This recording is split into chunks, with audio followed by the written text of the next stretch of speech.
You've never seen this kind of manifestation of the Holy Spirit that you're now experiencing. That somebody who says this has never happened to me before hasn't learned how to do that? Whoa.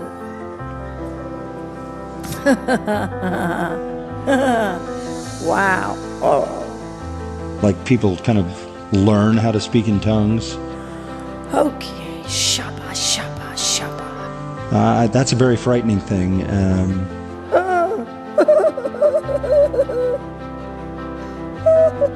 So you never did this kind of thing before?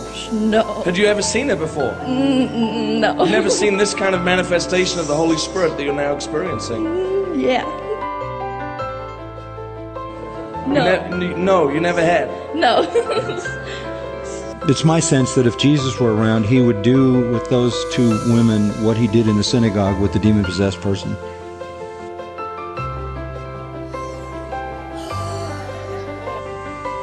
And he would cry out to that demon and call that demon out. Some of you have only seen me here and you think this is how I always am. It is. I wish. I mean, I don't know that, but that would be my suspicion. I wish.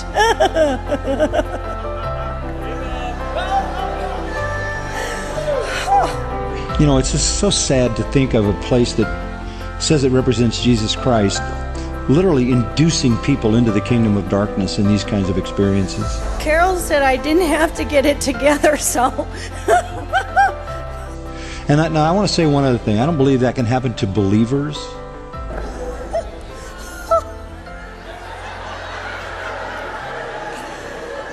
I don't believe that can happen to a Christian.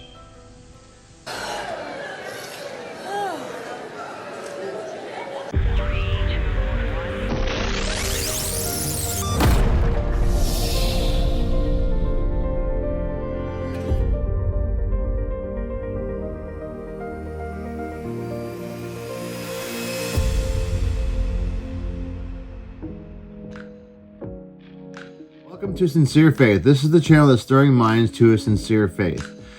So today's episode is going to be a short one, but I wanted to bring something to you that occurred to me while I was watching a Chris Rosebrough video, and the link for that's going to be down in the description, so you're going to want to go ahead and watch the full video. It's about an hour long. It's a great, absolutely great teaching. You've got to watch the full thing. Go check it out. Anyway, what I noticed in the video, there was something that really occurred to me. Have you ever experienced someone who says that this happened to me, therefore I know that it's true. I know that it's from God because it happened. It came true. And so they kind of use this play card where they're using the experience card where they say it happened to me, therefore I know it's verified. I once had a friend told me that they knew that these things were true because they had a friend of a friend who went down on a mission trip to some South American country, and they didn't know the language, but they just prayed like, God, help me to speak to these people. And all of a sudden they could miraculously speak in tongues and everyone understood the gospel. And you know, I don't know the rest of the story. Maybe they all came to faith or something, but, we got to ask ourselves, is this legitimate? And there's really, it's a really kind of a terrifying, to me, it's a terrifying, there's really kind of a terrifying element happening here, and I see it unfolding in the modern church. People are basing their truth on experience more than they are the Word of God. I'm going to show you why this is dangerous today really quickly, and this short little 1-minute clip that I snagged off of Chris Rosebrough's video will illustrate this very, very clearly. It's very, very clear. But we need to introduce you to the text. We're going to be looking at Deuteronomy 13. So if you want to go ahead with your Bibles, go ahead, grab your Bible, hit the pause video, go grab your Bible, pause the video, go grab your Bible, and then we're going to look at Deuteronomy 13. And we're going to follow along as Chris illustrates why the it happened play card is not a legitimate source for us to look after, like my friend who knows that they know that they know that the sign gifts continue because their friend had this experience happen, and another friend of mine who experienced the miraculous healing of a man who had a heart attack, and he came up and they saved his life, they said, because they prayed over him. And so God gave that pastor and his wife at that moment the gift of healing. And so when they prayed over him, the gift of healing, miraculous healing like the apostles, was given to them. So this is proof positive in their minds why these things are true, because they happened. I will say that they have all gone on, all these friends of mine have gone on to either sit under the teachings of false teachers or have in fact themselves become false teachers. So we're going to show you why this is dangerous. So let's go to Chris Rosebrough's video, and we're going to look at this little clip that I got from Chris Rosebrough. Now, he's coming out of the reading of Deuteronomy 13, and he's going to go back. He's been talking at length about the Heidi Baker deal, which she's a very wicked teacher. But anyway, you'll see what he's got to say about this real quick. So let's just interact with this video for just a second. God and fear him and keep his commandments and obey his voice. That's right. Heidi Baker doesn't bring us God's voice. And so you sit there and go, well, there's documented proof that, she helped heal, that God used her to give hearing to the deaf in Mozambique. It's been recorded by people who are doctors, and they've proven that and that God performed a miracle here. No, you just documented a miracle. Exactly. There you go. And that's, this thing, and we're not saying that these things don't necessarily haven't happened, but pay attention.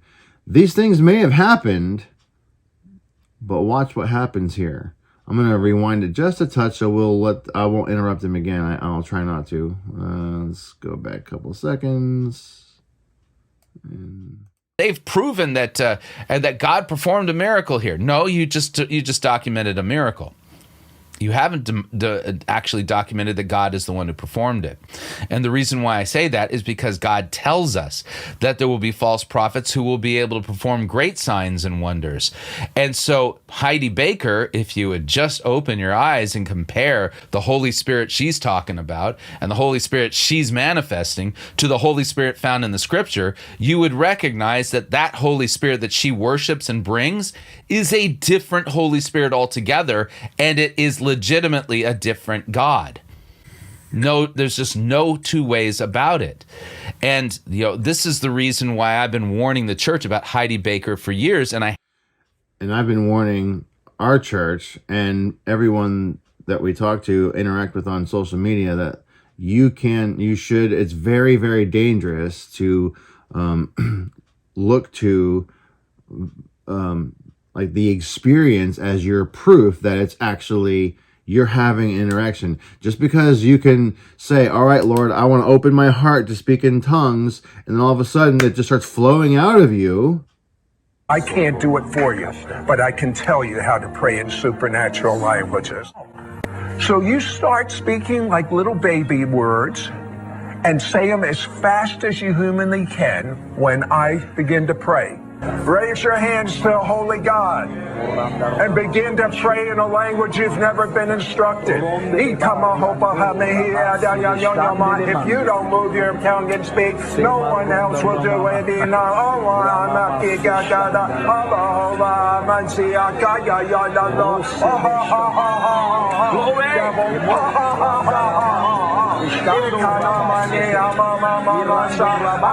I know you don't know what to say. Make little nonsense syllables up. They're not nonsense. But they're the first words coming out of your spirit. Do it faster. I said faster. I said faster. You can do it faster than that. If I had a gun in your ribs, you'd do it faster. Doesn't mean that it's legitimate. You've got to check the source. It's always about the source. John says it in 1 John 4, verse 3, I think it is. And then also and in here in Deuteronomy 13 and Deuteronomy 18. Deuteronomy 18 is the negative aspect of the prophecy. If the prophet prophesies and the thing doesn't come to pass, you know you have a false teacher or false prophet. Deuteronomy 13 is talking about if it actually does come to pass, and that the Lord is testing you to know if you love him, because the person and God's allowing the miracle to come to pass, he's not only is he testing you, but they're leading you away from false gods. So that's the test is, do you really love God like you say you do? Because if you did, then you wouldn't follow the false teacher. I have never slandered her in pointing out all the wicked, evil, bizarre stuff that she's engaged in. Yeah, and we don't need to watch the rest of that, but basically he's just talking about, and he's somewhat like she's sitting on the floor and right there, and so you see, and she starts talking about, and it gets really wild. You've got to watch the full video. So anyway, there you go.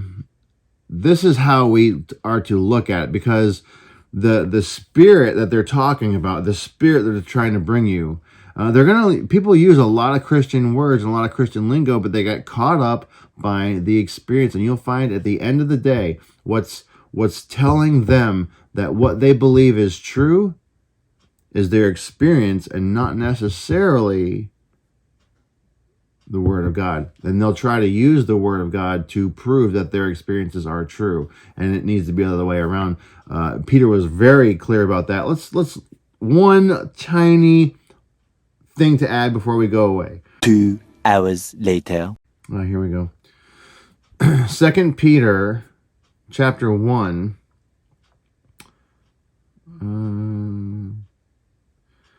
Peter talking about the experience that he had, and keep in mind, no one in history has had an experience like what the apostle Peter, James, and John had on the Mount of Transfiguration. And that's what Peter's talking about. 2 Peter 1, not too long